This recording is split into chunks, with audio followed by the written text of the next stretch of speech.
Oke ya, jadi kita kembali ke pembahasan soal berkaitan dengan materi peluang dan statistik kelas 8 semester genap ya.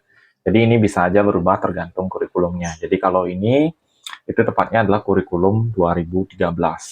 Siapa tahu di kurikulum Merdeka itu bisa aja dia masuk ke materi kelas 7 ataupun ke materi kelas 9 ya. Jadi jangan lupa like, share, dan subscribe channel Doni Smart Chemistry. Oke, kita lanjut aja bahas yang pertama. Ini berkaitan dengan soal peluang ya. Jadi sekali lagi, kalau kita berbicara tentang peluang, itu rumusnya ingat kemungkinan atau banyaknya kejadian per jumlah sampelnya.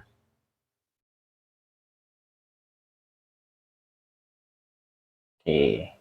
Dari 1 sampai 13, berarti kita tulis aja lah dulu, biar ada bayangan. 1, 2, 3, 4, 5, 6, 7, 8, 9, 10, 11, 12, 13. Itu kartu-kartu tersebut dikocok kemudian diambil satu kartu secara acak. Peluang terambilnya kartu bernomor genap. Jadi peluang bernomor genap ya, jadi kita lambangkan aja dengan PG.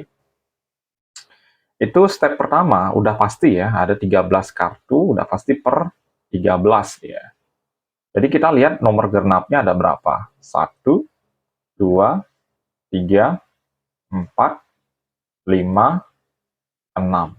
Berarti banyaknya kejadian yang mungkin terjadi itu ada 6, yaitu angka 2, 4, 6, 8, 10, dan 12. Jadi 6-nya taruh di atas ya. Jadi jelas. Jawabannya peluang untuk terambilnya kartu bernomor genap itu adalah 6/13. Kalau seandainya bukan genap, itu kalian bisa cari dengan rumus seperti ini dia. 1 dikurang peluangnya si genap. Berarti 1 dikurang 6/13. Itu kalau kita sederhanakan jadinya 13/13. Itu kan kalau dibagi kan 1 hasilnya. Dikurang 6/13. Itu hasilnya adalah 7/13. Oke ya, jadi peluang genap dan peluang bukan genap. Kita udah bahas detail di sini. Next, soal berikutnya. Sebuah dadu dilempar sebanyak 20 kali. Ternyata muncul muka dadu bernomor 3 sebanyak 3 kali. Frekuensi relatif. Nah, ada istilah frekuensi harapan dan ada istilah frekuensi relatif. Bagaimana caranya membedakan? Frekuensi relatif ini identik, sekali lagi ya, identik dengan peluang dia. Tapi di frekuensi relatif itu, banyaknya kejadian dikali banyaknya percobaan dia. Jadi banyaknya kejadian dibagi banyaknya percobaan. Jadi sekali lagi FR ini adalah frekuensi relatif.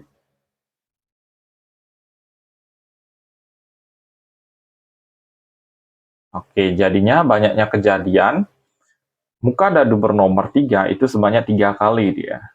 Jadi 3 per banyaknya percobaan. Jadi percobaan yang dilakukan itu sebanyak 20 kali. Jadi hasilnya sudah pasti 3/20. Berbeda dengan frekuensi harapan. Jadi kalau frekuensi harapan itu rumusnya adalah peluang dikali banyaknya percobaan dia. Banyaknya percobaan. Jadi itu rumus dari frekuensi harapan. Jadi FH ini adalah frekuensi harapan. Oke, next. Soal berikutnya. Sebuah kotak berisi 15 kelereng hitam, 12 kelereng putih, dan 25 kelereng biru. Jika sebuah kelereng diambil secara acak, maka peluang terambilnya kelereng putih. Nah, kembali lagi. peluangnya si putih. Itu banyaknya kejadian yang mungkin per total sampelnya, total ruang sampel. Oke, berarti banyaknya kejadian kita lihat karena yang ditanya putih, berarti putihnya ada di atas, yaitu 12 per, oke ya, karena ditanya putih, putih di atas dia. Total semua kelerengnya, ini kalau kita totalin 15 tambah 12, 27, 27 tambah 25, itu 52. Nah, kalau kita sederhanakan ini bisa ya, sama-sama dibagi 4. Oke ya, sama-sama dibagi 4 bisa ya. Berarti hasilnya 12 bagi 4 itu 3. Sorry. 3 per 52 bagi 4 itu 13. Jadi kalau seandainya nggak ada jawaban ini, kalian bisa sederhanakan angkanya. Jadi hasilnya adalah 3 per 13 ya. Oke. Next, soal berikutnya. Dari 60 kali pelemparan, nah ini dia, frekuensi harapan. FH itu adalah peluang dikali banyaknya percobaan. Banyaknya percobaan. Oke. Berarti sama dengan kita lihat terlebih dahulu apa namanya peluangnya ya. Mata dadu faktor dari 6, bukan faktor prima, melainkan faktor dari 6. Jadi faktor dari 6 itu perkalian yang menghasilkan angka 6. Itu 1 kali 6, 2 kali 3. Berarti dia ada 4 peluang kemungkinan dia terjadinya. Per total sampel dari dadu itu ada 6. Jadi peluangnya itu 4 per 6. Dikali banyaknya percobaan itu 60. Jadi 60 bagi 6 itu hasilnya adalah 10. 4 kali 10 itu hasilnya adalah 40. Ya, ini salah satu model soal frekuensi harapan ya. Peluang dikali banyaknya percobaan. Jadi jawabannya adalah yang D.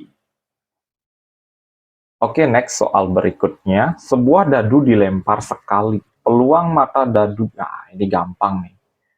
Jadi ingat peluang, kita lihat dadu itu sampelnya ada 6, angka ganjil, ingat dadu itu 1, 2, 3, 4, 5, 6. Ini mata dadu ya. Jadi ganjil 1, 3, dan 5. Berarti jelas peluangnya adalah 3 per 6. Kalau nggak ada jawabannya, kita sederhanakan. Sama-sama bagi 3, itu hasilnya adalah 1 per 2. Dia. Oke ya. Jadi jelas jawabannya adalah yang C. Next, soal berikutnya. Sebuah keranjang berisi 15 bola merah, 12 warna hijau, 13 bola putih. Jika satu bola diambil secara acak, peluang terambilnya bola bukan berwarna. Nah, ini ada istilah bukan. Boleh seperti ini. Jadi ini cara pertama. Karena bukan putih, berarti ada kemungkinan merah dan hijau. Jadi kalian jumlahin dulu. Peluangnya si merah ditambah hijau.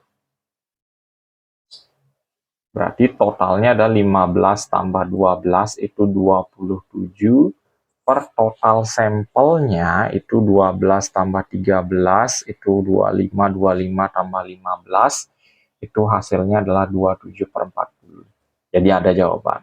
Atau enggak, ini cara yang lebih ribet ya. Kita cari dulu peluang yang warna putih. Putihnya ada 13, berarti 13 per 40. Karena yang ditanya adalah P aksen putih atau peluang bukan putih. Itu kayak tadi, 1 dikurang 13 per 40. Sama aja ya hasilnya 40 per 40 dikurang 13/40. Itu hasilnya adalah 27/40. Jadi sekali lagi sama ya kalau kita lihat hasilnya. Itu jawabannya adalah yang C. Oke, next soal berikutnya. Sebuah dadu dilempar 36 kali. Frekuensi harapan. Oke ya, frekuensi harapan, ingat peluang dikali banyaknya percobaan.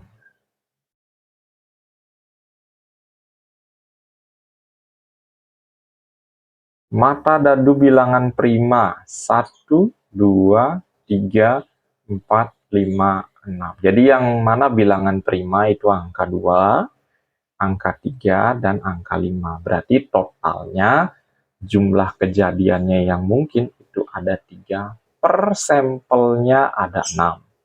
Kali banyaknya percobaan itu 36. Berarti 36 bagi 6 hasilnya adalah 6, 3 kali 6 itu hasilnya adalah 18. Jadi jelas ya, jawabannya adalah 18. Oke, next soal berikutnya. Oke, ini udah masuk ke model soal berkaitan dengan statistik ya, mencari modus dan median. Ingat, modus itu paling gampang adalah data yang frekuensinya terbanyak. Data yang frekuensinya terbanyak. Nah, di sini data yang memiliki frekuensi terbanyak itu adalah angka 5. Yaitu frekuensinya ada 6. Berarti jawaban modusnya udah pasti 5 ya. Berarti kemungkinan jawabannya antara A atau B. Nah, bagaimana caranya mencari median? Median itu syaratnya datanya harus diurut terlebih dahulu. Dari data terkecil sampai data terbesar, kemudian kalian cari tengah-tengahnya. Nah, kalau dalam bentuk tabel, itu biasanya data itu sudah terurut ya. Jadi di sini angka 4 sampai 9, jadi udah terurut. Jadi kita tinggal lihat frekuensinya. Jadi dia masuk frekuensi genap, apa frekuensi ganjil? Karena, frekuensi ganjil ya.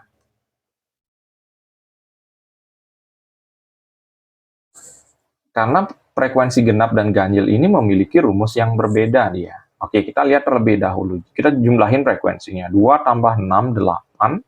Tambah 4, 12. Tambah 1, 13. 14, 16. Ya, jelas ini frekuensi yang genap. Jadi kita cari tahu dulu letak datanya ya. Kalau frekuensi genap, itu kalian pakai rumus N per 2 ditambah N per 2 tambah 1. Nah, ini kurungin dulu, baru bagi 2. Berarti, tadi jumlah datanya 8, 12, 16 ya. 16 bagi 2, plus 16 bagi 2 tambah 1. Bagi 2. 16 bagi 2 itu hasilnya ada 8. Berarti data ke-8 itu letaknya di angka yang 5. Oke, kalian tulis angka 5 di sini, bukan 8 ya. Jadi letak datanya yang kita cari dulu.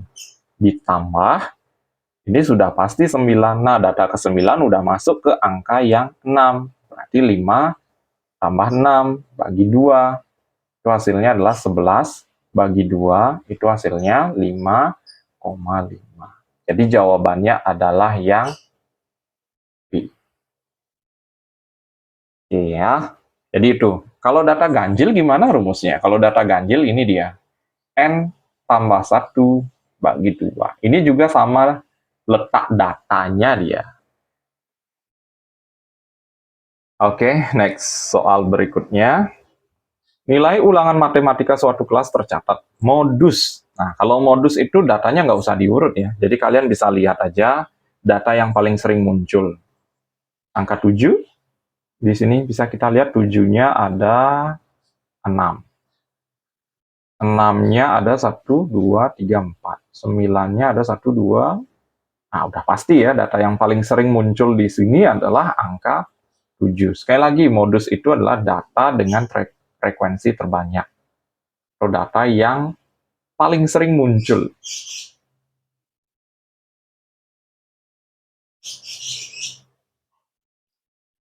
Oke, next soal berikutnya. Nilai ulangan matematika seorang siswa sebagai berikut. Jangkauan. Jadi gampang ini. Kalau kita mencari jangkauan, itu data terbesar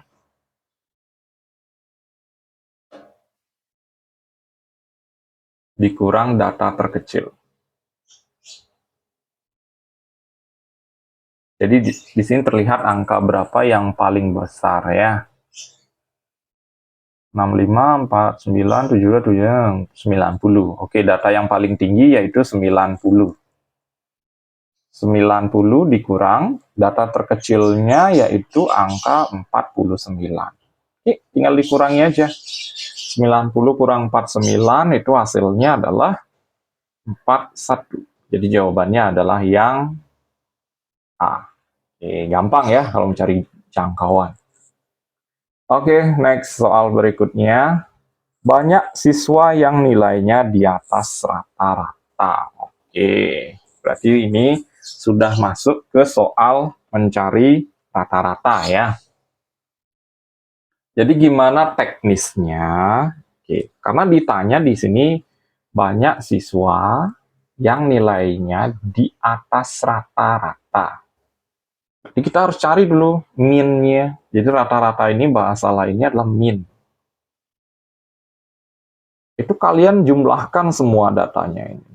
Berarti 7 tambah 5 tambah 4 tambah 6 tambah 5 tambah 7 tambah 8 tambah 6 tambah 4 tambah 4 tambah 5 tambah 9 tambah 5 tambah 6 tambah 4 bagi 15 karena total frekuensinya ada 15 ya. Oke. Kita lihat, hitung dulu. Ini 12. 16. Oke, 16 ya. 22. 27. 34. 34. Kemudian ini 42, 48, 52, 56, 61, 70, 75, 75 tambah 10, 85. Jadi 85 dibagi 15. Oke ya. Itu hasilnya 85 bagi 15 itu kisaran angka 5 ya. 5, berarti yang di atas rata-rata otomatis dimulai dari angka 6 ya. Karena ini rata-ratanya di bawah 6. 15 kali 6, 0 ya, 90. Jadi di bawah 6 nih rata-ratanya. Berarti nilai yang di atas rata-rata angka 6 masuk. Jadi kita hitung di sini ya. 1, 2, 3, 4, 5, 6, 7. Jadi ada 7 siswa yang nilainya di atas rata-rata. Karena rata-ratanya di bawah 6 dia. Berarti angka 6 itu udah masuk di atas rata-rata ya.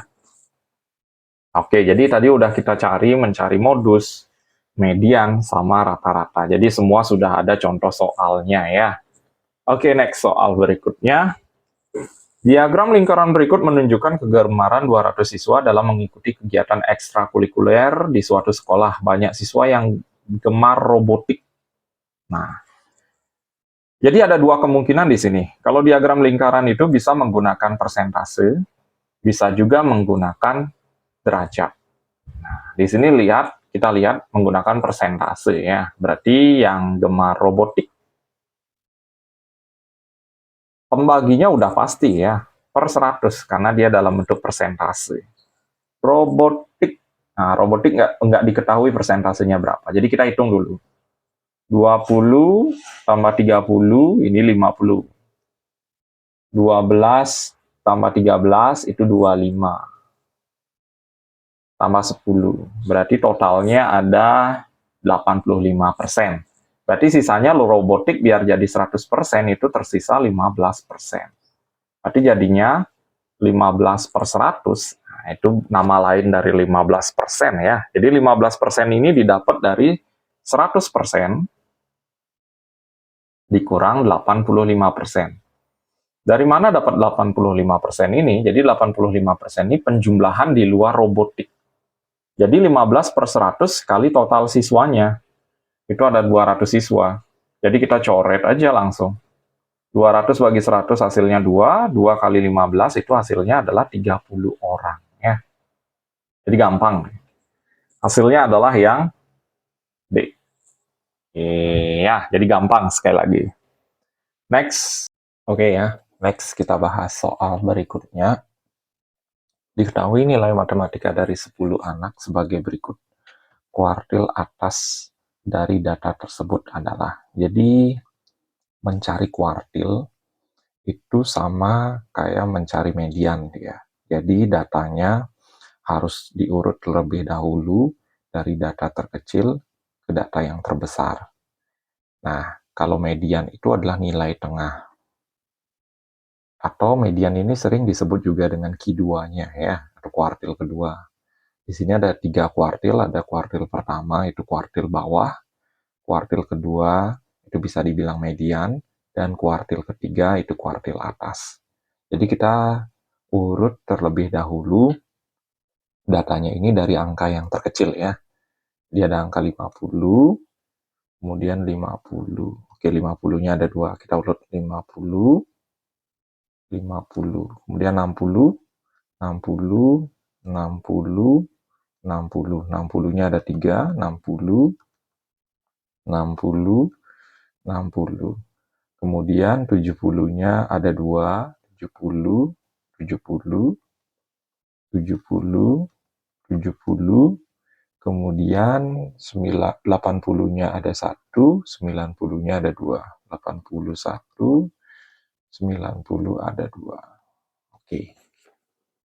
Ini step awal ya, sebelum mencari Q1, Q2 atau median, dan Q3, kalian harus urut terlebih dahulu datanya dimulai dari angka yang terkecil sampai angka yang terbesar. Kemudian, step berikutnya, kalian cari dulu Q2-nya atau mediannya. Di sini datanya jumlahnya 10 ya. Jadi, kita cari tengah-tengahnya. Kita ambil di sini misalnya 4 aja lah dulu. 4. Di sini juga 4. Oke, jelas tengah-tengahnya ini ada 2 buah angka. Ya, karena datanya jumlahnya genap, pasti nilai tengahnya itu ada 2. Berarti ini sama dengan Q2. Jadi Q2-nya sama dengan 60 tambah 70 bagi 2. Berarti 130 dibagi 2, itu hasilnya adalah 65. Nah, sedangkan untuk Q1 itu letaknya di tengah-tengah bagian di kiri dia. Di sini juga ada 4 angka, jadi genap ya. Kita ambil yang di tengah-tengahnya, yaitu ini dia. Di Q1-nya itu otomatis 50 tambah 60 bagi 2. Atau 110 bagi 2. Itu hasilnya adalah 55. Kemudian, Q3-nya itu letaknya di bagian kanan dia, tengah-tengah bagian kanan. Berarti jadinya Q3-nya 80 tambah 90 bagi 2, atau 170 bagi 2. Itu hasilnya adalah 85. Jadi kuartil atasnya ini namanya kuartil atas. Yang ini kuartil bawah.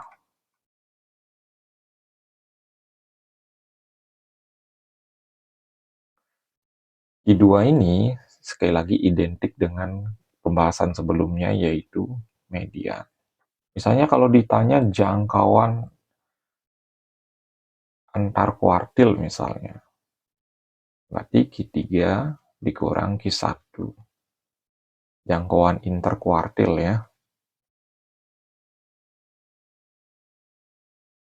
Berarti Q3-nya otomatis 85 dikurang 55. Nanti hasilnya jangkauan interkuartilnya itu adalah 30.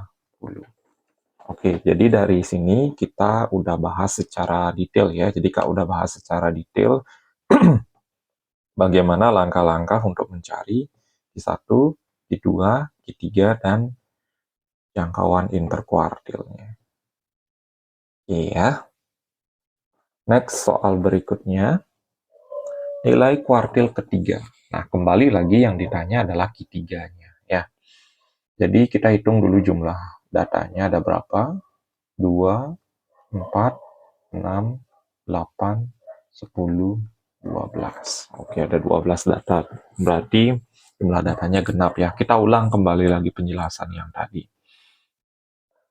Di sini data terkecilnya adalah angka 2. Tulis dulu angka 2-nya cuma 1, kemudian angka 3-nya ada 2,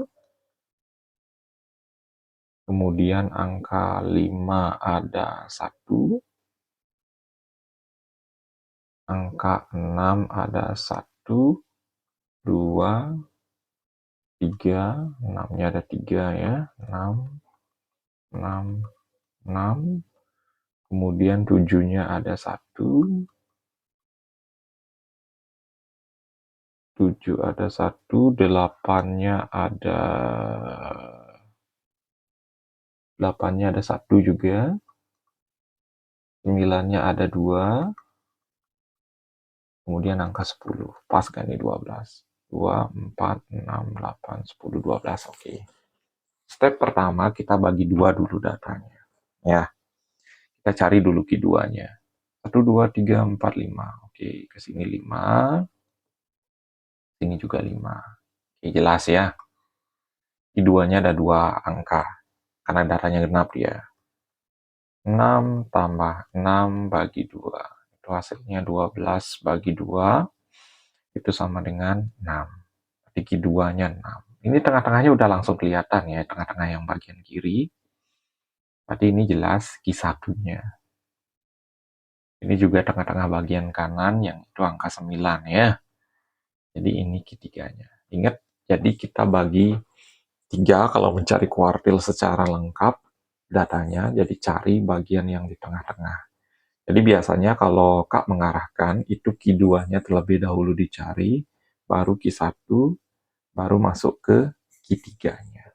Ya, jadi ini udah komplit mencari min, median, modus, Q1, Q2, dan Q3 beserta jangkauan dan jangkauan interkuartil.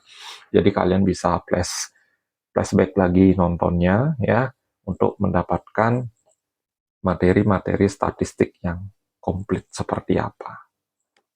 Oke, next soal berikutnya. Nah, ini kaitannya dengan rata-rata, konsep rata-rata yang dikaitkan dengan kehidupan yang kontekstual ya. Jadi kehidupan sehari-hari biasanya. Nilai rata-rata matematika dari 15 siswa adalah 95. Jika S masuk, ingat nih, masuk, berarti nanti rata-rata gabungannya itu ditambah dia.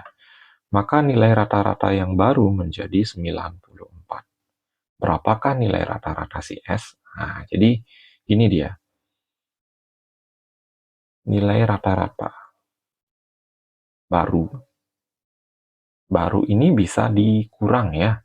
Maksudnya ada siswa yang keluar, bisa siswa keluar di sini, bisa siswa masuk ya, sama dengan jumlah siswa awal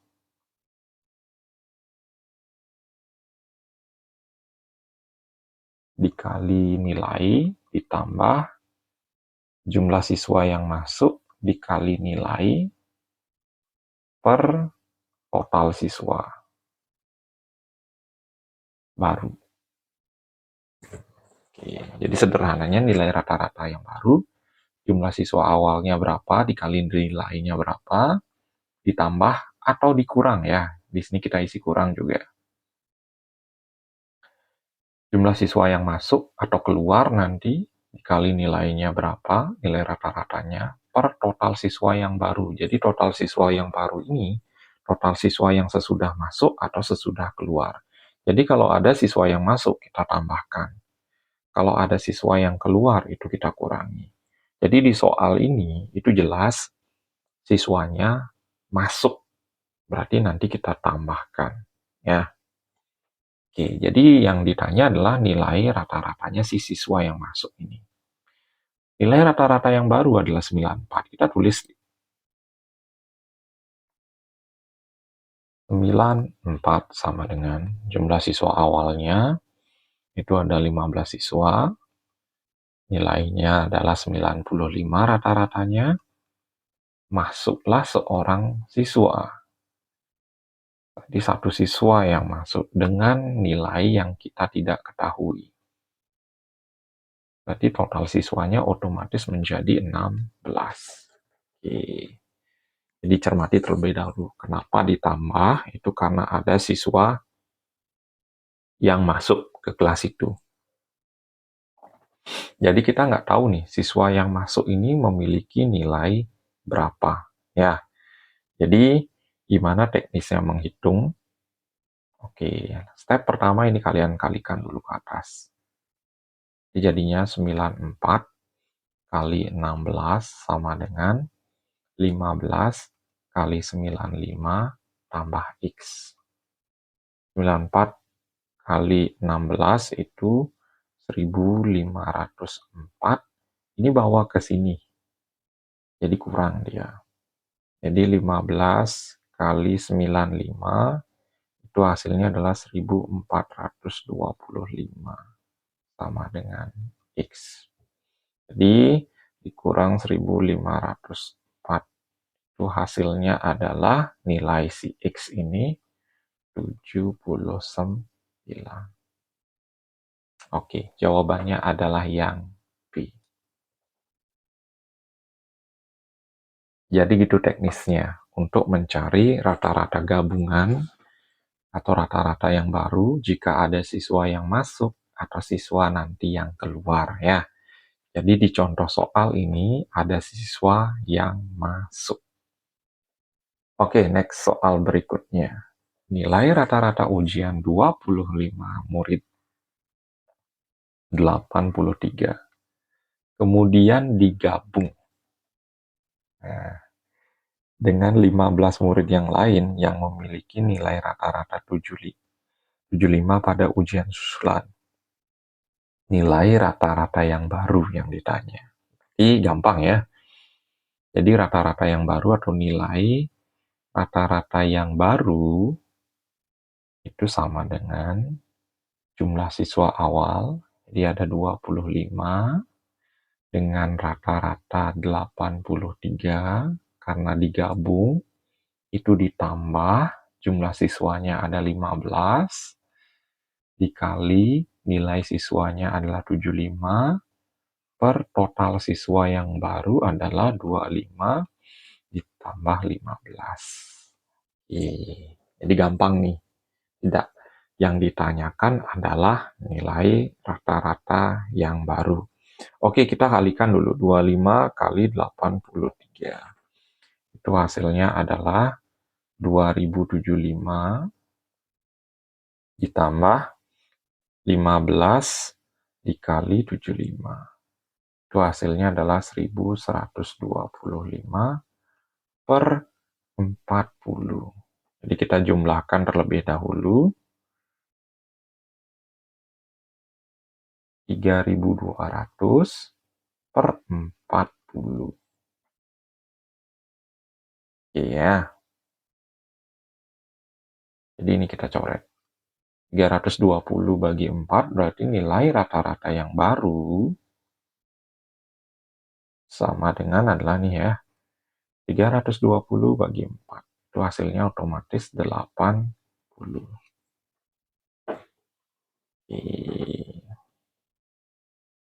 Dicermati terlebih dahulu ya.